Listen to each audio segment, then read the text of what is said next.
Empezamos a grabar. Tenemos entonces esta clase que es clase de química. Vamos a ver un nuevo tema, bueno, no tan nuevo para ustedes, correspondiente a lo que viene siendo la tabla periódica, ¿sí? Hay que entender esa herramienta tan importante para la química como lo es la tabla periódica, ¿no? Cómo nos arroja mucha información y nos da información útil para saber cómo está formada la materia y cómo los diferentes elementos pueden combinarse para formar nuevas sustancias. Entonces, vamos ahorita a darles la sala de Classroom y vamos a empezar. Aquí tenemos ya el bloque 4 publicado en la sala de Classroom y vamos a ver el primer video 15 que habla sobre la historia de la tabla periódica, ¿no? Cómo se creó y cómo los diferentes científicos fueron aportando para llegar a la tabla que tenemos actualmente, ¿no? Ok, ponemos mucha atención, por favor. Vamos a compartir sonido y empezamos. Recuerden que podemos... En el mundo existen muchos elementos, y cada uno de ellos está clasificado en la famosa tabla periódica, pero de seguro no sabes lo difícil que fue llevarla a tu papelería más cercana. Es por eso que hoy te presentamos la historia de la tabla periódica. Hace algunos cientos de años, en 1669 para ser más precisos, Heisenberg, un alquimista muy entusiasmado, descubrió el fósforo, sin darse cuenta de que había descubierto un elemento químico. Lo llamó fuego frío, nombre bastante curioso para algo que viene de la orina.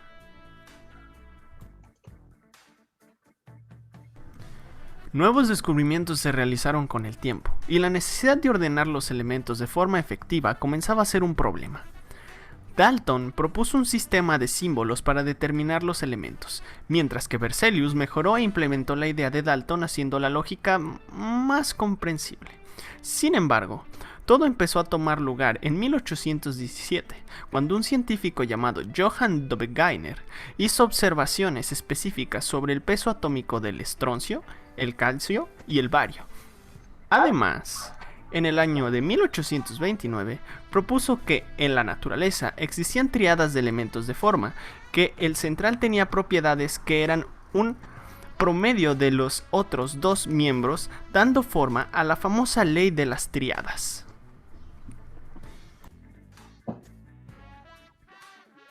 Para 1862, Saint-Contreaux propuso una clasificación periódica de los elementos en forma de elipse que llamó caracol telúrico, que consistía en un cilindro donde fueron colocados los elementos en función creciente de sus pesos atómicos, de tal manera que la generatriz intercepte a los elementos de propiedades semejantes.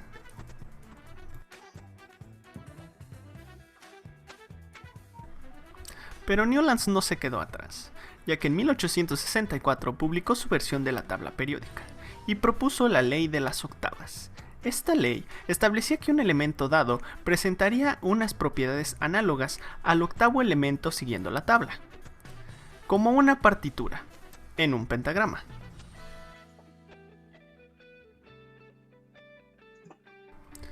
Meyer, por su parte, construyó una tabla extendida en 1869 que competía directamente con Mendeleev, el cual dio un salto enorme en la tabla periódica. Él decía ante la comunidad científica: Sí, claro, mi tabla ordenó los 63 elementos conocidos. Fueron clasificados en orden creciente en su peso atómico, en series y en grupos.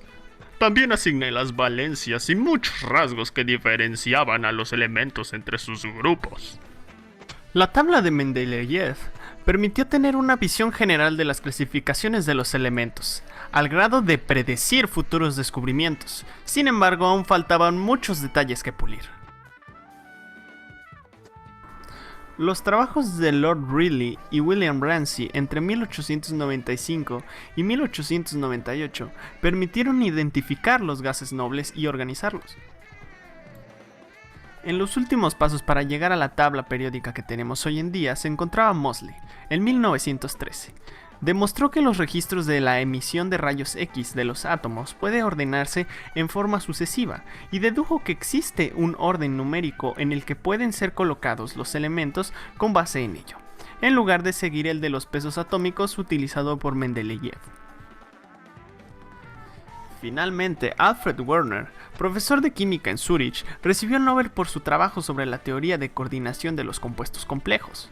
Dio una forma diferente a la tabla periódica, solo con la ayuda de comparaciones y analogías entre las propiedades. La forma se asemeja a la tabla larga que manejamos hoy en día. Y eso es todo. Varios cientos de años, muchas mentes, y tú ya puedes ir a comprar tu tabla periódica a la papelería. Muchas gracias. Bien, ahí tenemos entonces cierta información de cómo varios científicos estuvieron aportando sobre cómo armar esa tabla periódica, ¿no? Cómo tener esa información organizada de tal manera que fuera útil, ¿no? ¿Ok? Muy bien. Entonces, fíjense bien. Vamos a una tarea que les estoy dejando aquí. Déjenme la pongo. Dice, apoyado en el video de la historia de la tabla periódica, ese que acabamos de ver, y de información del cuadernillo de trabajo del bloque 3 y 4, de la página 34 a la 37, esta es información, vamos a elaborar un mapa mental sobre la historia de la creación de la tabla periódica. Bien, les muestro rápidamente el documento. Recuerden que tenemos documentos generales. Acá en trabajo en clase, está en la parte de arriba. Y aquí está el primer documento que tenemos, es ese cuadernillo, ¿no? De trabajo. Y nos vamos a ir a la página 30 y, ¿qué dije ahorita? 34. Bien. Aquí está. Empieza aquí. Tanto con información del video como esta información les va a servir como fuente para generar su mapa mental. Aquí vienen ordenados los científicos que aportaron en la tabla periódica, ¿sí? Las teorías de Obereiner, que también ahí lo mencionaba ahorita en el video. Esta hélice de formación de los elementos, la ley de octavas de Newlands, y ya luego al que se le conoce como el padre de la tabla periódica, que es Mendeleev, el ruso, ¿sí? Y hasta ahí llega la información, ¿no? Ok, ya aquí viene sobre cómo está la tabla periódica. Pero entonces de la página 34 a la 37 tenemos información que nos puede servir para nuestro mapa mental, ¿no? Aparte del video que acabamos de ver. ¿Sí? Bien, eso es en cuanto a la tarea número 14 que se está dejando, ¿no? Bien, vamos a ver ahora un video que habla ya no tanto de la historia ni de los científicos, sino que habla sobre cómo la información que aparece en la tabla periódica nos es útil a nosotros a la hora de estar haciendo alguna situación o un problema de química. De ahí podemos obtener información, ¿no? Realmente son dos videos cortitos. Ahorita vamos a empezar con este. Y ponemos atención. Este año se cumplen 150 años de la creación de la tabla periódica, razón por la cual la ONU ha decidido que este año 2019 sea el año de la tabla periódica. Y por ello, desde la Universidad de Burgos nos gustaría hacer un pequeño homenaje a este invento que fue tan revolucionario en su época y que aún hoy en día seguimos utilizando. Ya hicimos un pequeño vídeo hablando de la historia de esta tabla, le podéis echar un vistazo si queréis. Pero todavía no hemos hablado de cómo se usa, qué información podemos sacar de la tabla periódica, por qué tiene una forma tan rara con columnas tan asimétricas. En este vídeo vamos a hablar de cuál es la forma de leer, de entender la tabla periódica y qué información podemos sacar de ella. Comenzamos.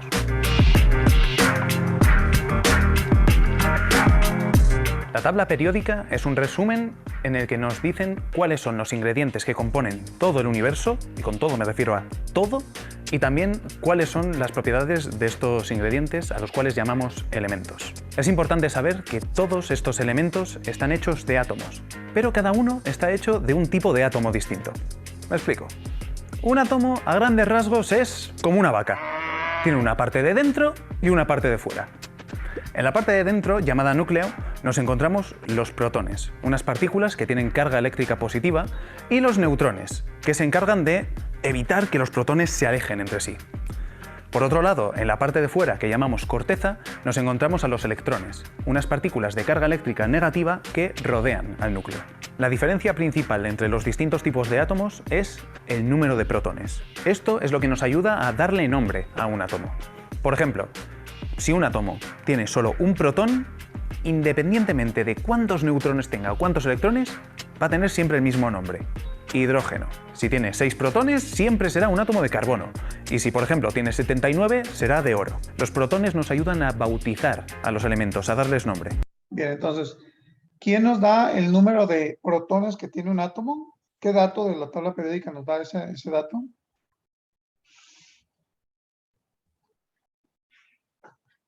¿Alguno?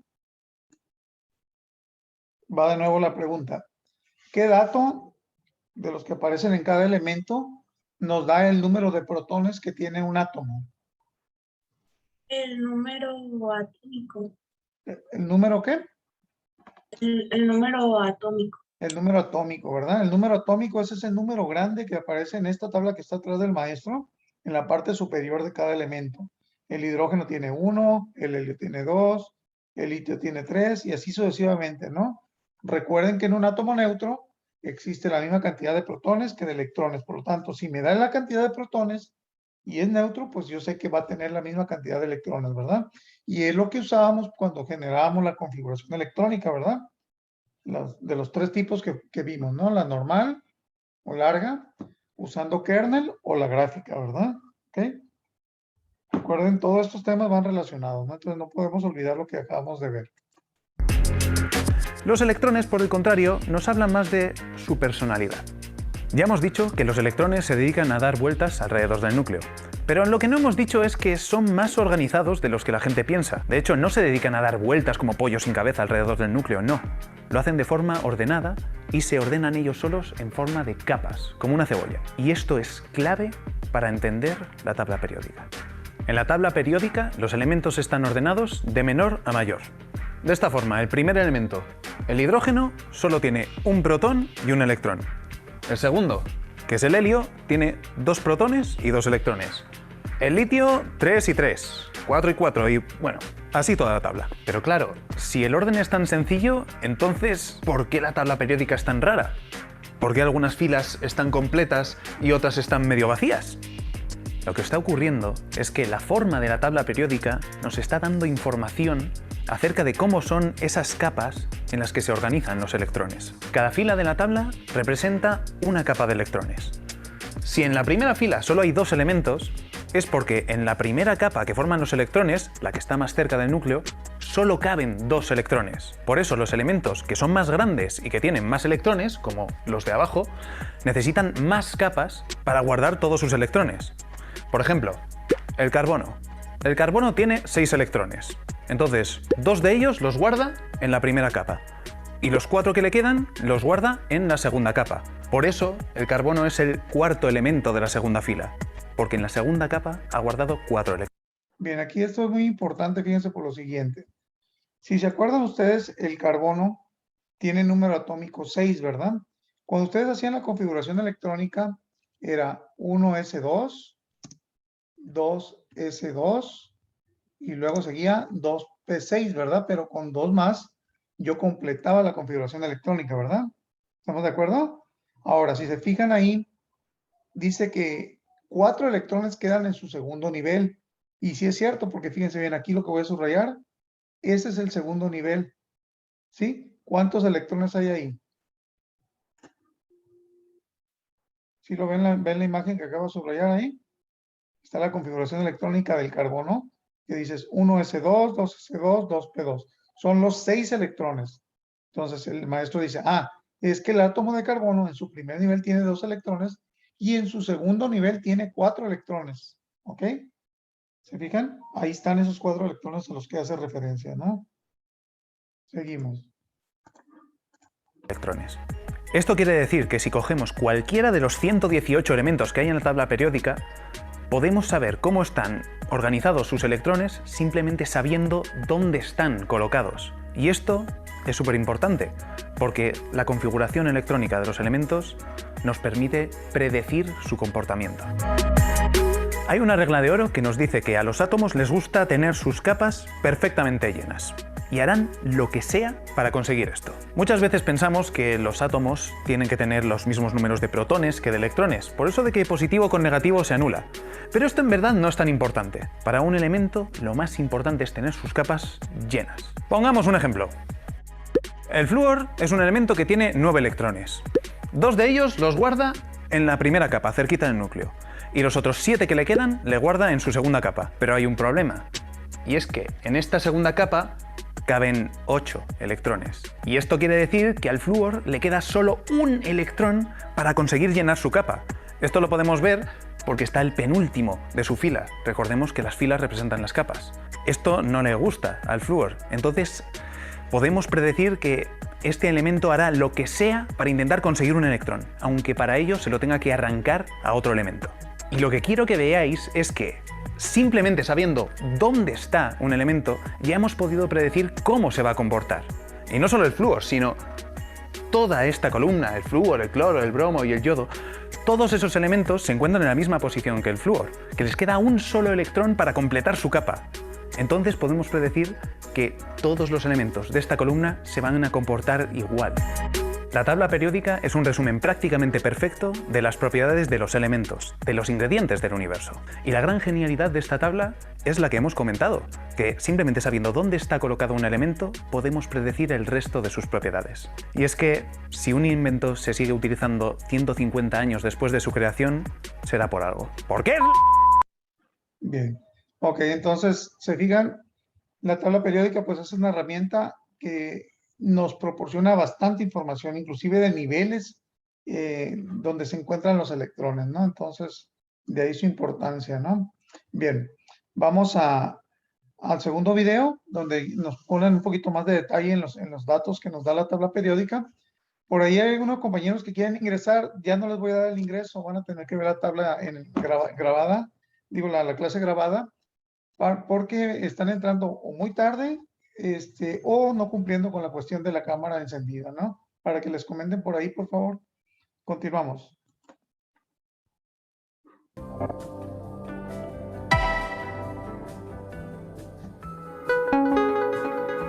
La tabla periódica es la representación gráfica de todos los elementos, ordenados de manera creciente según sus números atómicos.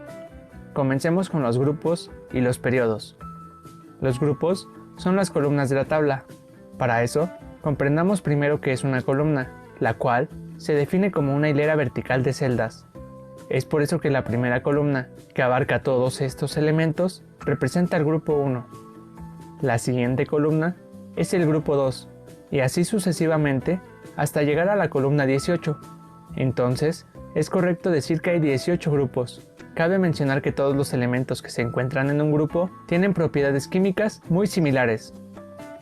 Los periodos son las filas de la tabla, que son las hileras horizontales. La fila número 1, que comprende desde aquí hasta aquí, sin importar que existan espacios entre cada elemento, representa el periodo 1.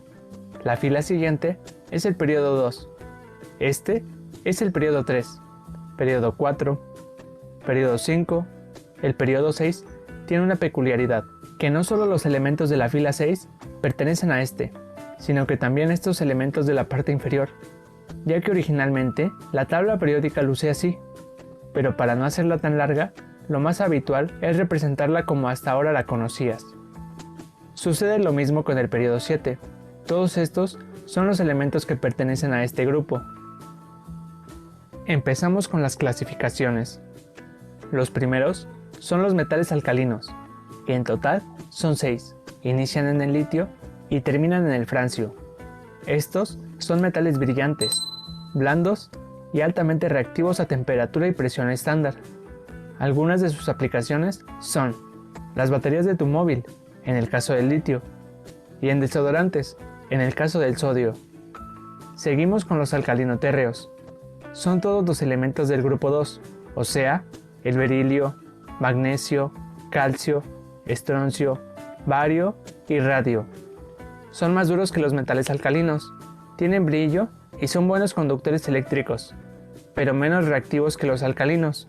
Usualmente, el calcio se usa para la producción de cemento, el magnesio en la pirotecnia, solo por mencionar algunos. Ahora, los metales de transición. Son todos los que se encuentran del grupo 3 al grupo 12, como lo puedes ver a continuación. Te será fácil recordarlos, ya que se encuentran en la parte central de la tabla. Podemos destacar al cromo, al hierro o el cobre. Estos tienen una elevada dureza, sus puntos de ebullición y fusión son altos, además de ser buenos conductores de calor y electricidad. El principal uso de estos elementos es para formar acero, el cual es una aleación y se utiliza en la construcción de estadios, puentes, edificios, etc. Si el video te está gustando, solo recordarte que me regales un like, te suscribas al canal y actives la campanita, lo cual me ayuda mucho y se te agradece aún más. Pasamos a los otros metales. Son los elementos que forman esta especie de escalera, entre los que se encuentran el aluminio, el estaño o el plomo, elementos que seguramente ya habías escuchado. Entre sus propiedades, podemos destacar que son blandos y tienen bajos puntos de fusión. El que más se usa de estos es el aluminio y se puede encontrar en las más diversas formas, como lo son la línea blanca, carrocería de automóviles o el mismo papel aluminio. Siguiente, metaloides. Para ser exactos, el boro, el silicio, el arsénico, el antimonio, el telurio y el polonio. A estos también se les conoce como semimetales, ya que comparten características tanto de los metales como de los no metales. Ya que estamos hablando de no metales, pasamos a estos. Forman una especie de escalera en la tabla, pero invertida, y están formados en su mayoría por los famosos elementos CHOMPS, referentes al carbono, hidrógeno, oxígeno, nitrógeno, fósforo y azufre. Recuerda muy bien los CHOMPS, los vas a ocupar en tu clase de química, ya que son los elementos más comunes en la Tierra, sin olvidar al selenio, que también es un no metal. Los no metales no son buenos conductores ni de corriente eléctrica ni de calor, además de ser muy sensibles, mas sin en cambio, sí son fundamentales para la vida, como es el caso del oxígeno y el carbono. Ahora es turno de los halógenos, que los conforman todo el grupo 17, flúor, cloro, bromo, yodo, ástato y el teneso. Son sumamente reactivos, por lo que siempre se les va a encontrar como parte de otros compuestos, no en su forma monoatómica. Son usados muy a menudo como sales combustibles, en blanqueadores y detergentes. Cerrando esta parte de la tabla, tenemos los gases nobles, formados por todo el grupo 18, y podemos destacar al helio, neón y argón.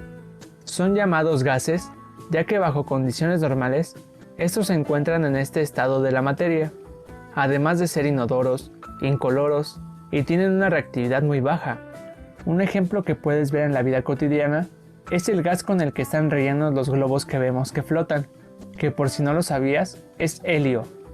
Y finalmente, hacer una pequeña mención a los elementos que conforman la parte inferior de la tabla. Los de la primera fila son conocidos como lantánidos, y los de la segunda como actínidos. Los lantánidos también son conocidos como elementos de tierras raras, y son metales que tienen un color blanco plateado, y su nombre se debe al primer elemento del grupo, el lantano, mientras que los actínidos en su mayoría son elementos artificiales. De igual manera, su nombre se debe al primer elemento del grupo, el actinio. Los elementos que tienen una mayor aplicación son el uranio y el plutonio, ya que son usados con frecuencia en los reactores nucleares. Y así es como luce la tabla periódica con la totalidad de los elementos que se conocen hasta ahora, ya que ésta seguirá creciendo, como lo ha demostrado la historia. Hasta ahora, ya... Bien, entonces ahí tenemos una descripción muy general así de los grupos, ¿sí? Porque los grupos son aquellos elementos que tienen características muy similares. Es por eso que tiene ese acomodo la tabla periódica en forma de grupos, ¿no? Ahora, los periodos, como ahorita decía el maestro anterior, realmente nos va diciendo cuántas capas va a haber en cada átomo en particular, por ejemplo, en su configuración electrónica. Si yo menciono, por ejemplo, el carbono, ahorita veíamos nosotros que tiene distribuidos sus electrones en dos capas, ¿no? Decíamos el 1s2, 2s2, 2p2, ¿no?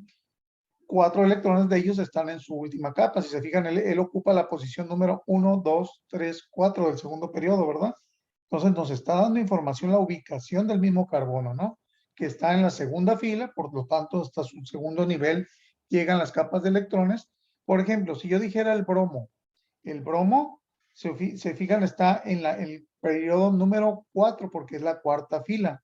Significa que su configuración electrónica va a terminar en un nivel 4. ¿sí? Sus últimos electrones van a estar en ese nivel 4, ¿ok? Y pues el bromo puedo determinar aquí también que se trata del grupo de los halógenos, ¿sí? Los cuales son muy reactivos. Nunca lo van a encontrar monoatómico, siempre va a estar combinado con otro elemento.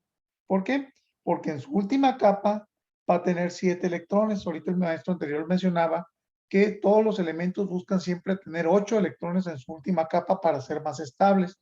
Como al bromo le falta uno, se lo va a robar algún metal por ahí que se encuentre y se va a unir para formar un compuesto. ¿Okay? Por ejemplo, un ejemplo muy común, el cloro también es un elemento que tiene 7 electrones en su última capa y por lo general se une con el sodio que tiene un electrón en su última capa. Hagan de cuenta que el cloro lo jala hacia él y le roba su electrón, pero al jalarle su electrón queda unido a él, formando un compuesto que se llama cloruro de sodio, que es la sal común que consumimos todos los días, ¿no? Así como ese ejemplo, hay muchos otros de combinaciones posibles entre estos elementos para formar compuestos. Pero bueno, eso lo vamos a ver más adelante. Ahorita lo importante era ubicar bien qué son los grupos, qué son los periodos, cuáles son las características principales de los grupos de elementos, ¿no? ¿Ok? ¿Alguna duda que tengan hasta ahorita? ¿No? ¿Todo claro? Bueno, me faltó mencionarles que la tarea 14 del mapa mental, como sé que les lleva un poquito de tiempo, les voy a dejar la fecha de entrega para el día viernes hasta las 8, ¿sí? Y estoy poniendo aquí una tarea 15 que es una actividad interactiva sobre esto de la tabla periódica que acabamos de ver, ¿sí? Es una actividad interactiva que hay que calificar. Una vez lo voy a abrir aquí, ¿ok? Hay que poner aquí lo que corresponde, cómo se le llama a estas partes, cómo se le llama acá. Está muy sencillo. Entonces vamos a completar esta información que viene aquí. Una vez concluido, hay que darle terminado, comprobar mis respuestas y aquí deberá aparecer un 9 o un 10 como mínimo, no tomando solo foto de esta parte, sino tomando foto de todo el documento, ¿no? Donde se Profe, llenó. ¿Sí? Dígame, profe, dígame. en la última parte de esa tarea Ajá, se tiene que organizar, nomás que hay unos elementos que no ajá. los puedes mover. A ver, O sea, déjame ajá. revisarlo. Es, déjame más aquí, refresco la página para que me dé chance. ¿Cuáles elementos? O sea, por Son, ejemplo, mover a donde corresponde, ¿no? Si va ajá, aquí, son, luego aquí, ¿no? son el naranja que estaba a la derecha del que acaba de mover. Este naranja, el aluminio. Ahí va, Este, ¿no? ajá. Sí se Va- puede mover.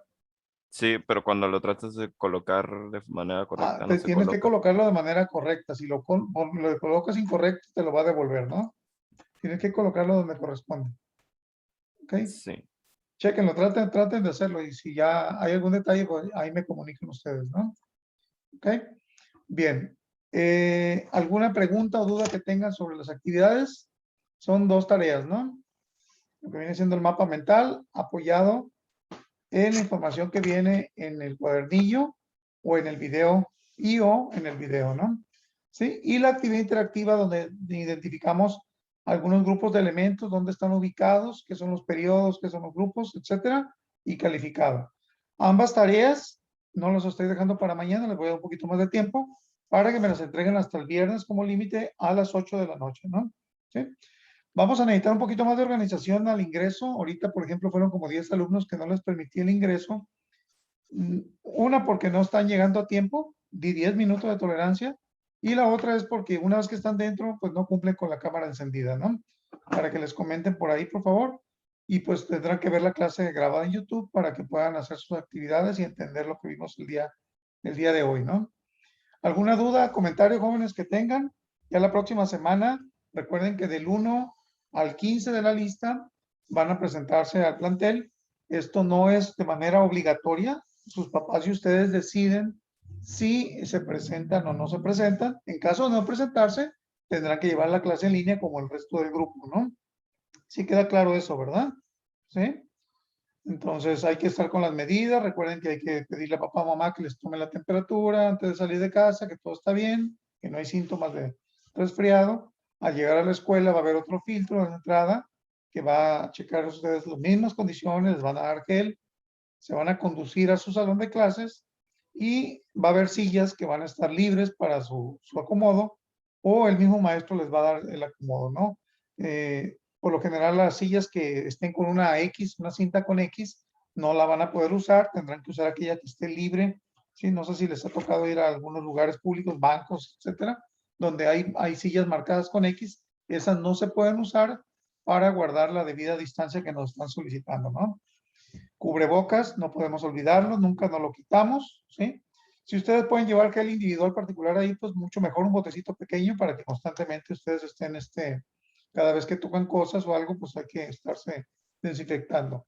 En el patio de la escuela se instalaron, lavabos para que ustedes, se puedan lavar las manos también. Pues hay que hacerlo lo más que se pueda, ¿no? Para estar cumpliendo con eso.